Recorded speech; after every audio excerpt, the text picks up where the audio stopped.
পানি দিয়ে স্টিকার লাগানোর এক নতুন পদ্ধতি। প্রথমে পানি দিয়ে গ্লাসটি সুন্দর করে পরিষ্কার করা হচ্ছে।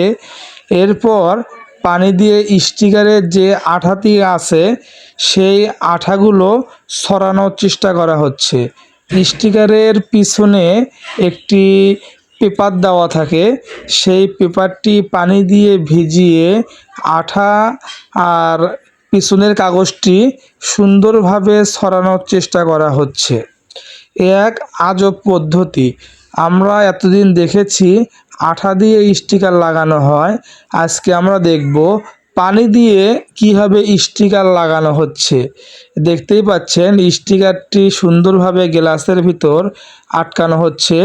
এরপর আবার স্টিকারের উপরে পানি ছিটানো হচ্ছে। পানি ছিটানো হয়ে গেলে বিশেষ এক যন্ত্রের মাধ্যমে পানিগুলো ঝেড়ে ফেলা হচ্ছে। দেখতেই পাচ্ছেন কত নিখুঁতভাবে পানি দিয়ে স্টিকারটি লাগানো হলো।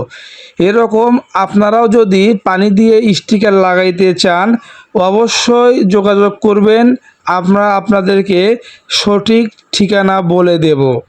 সবাইকে ভিডিওটি দেখার জন্য অসংখ্য ধন্যবাদ।